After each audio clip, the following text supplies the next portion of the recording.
Yo!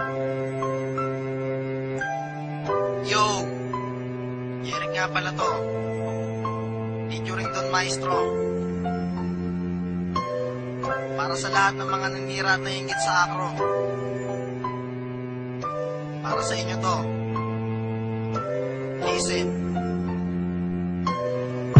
Alam nyo nang marami ng grupo at samahan, kaya lang mag-isip kayo ng sasalihan.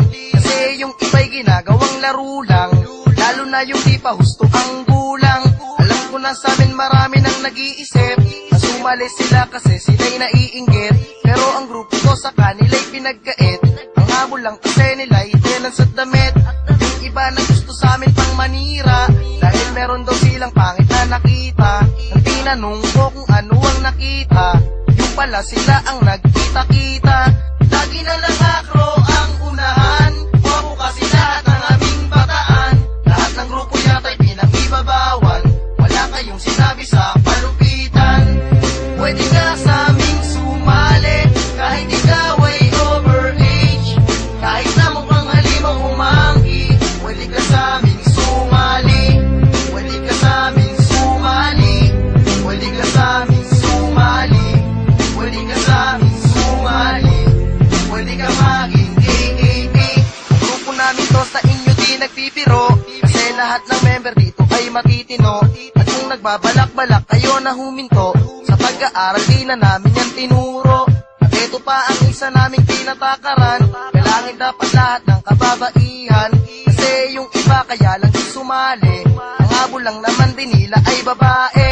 Respeto at paggalang ang aming dala-dala, di lang kami kailangan din to ng iba. At para sa ating mga kababaihan, huwag nyo sanang gawing pulutan sa inuman. Ang mga try nyo sa Sports Chapter, yung mga cute at mga poging member, subukan nyo na sa amin bumisita, at ang malaman nyo sino walang tira. Pwede ka sa aming sumali, kahit ikaw ay overage. Kahit na mukhang halimang umanggi, pwede ka sa aming sumali. Pwede ka sa aming sumali. Pwede ka sa aming sumali. Pwede ka sa aming sumali. Pwede ka maging AAP. Ang samahan naming ito ay kakaiba, hanggang sa kamatayan namin di dala-dala. Pero sa amin ay huwag kayong mag-alala, dahil may naiwan na kaming mga punla na biglang dadami at lalago.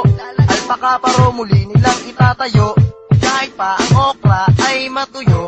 Kapag itinanim muli pa rin tutubo. Para dun naman sa mga taong nakinig, sa'yo lang ang tenga, itahimik ang bibig. Pakinggan yung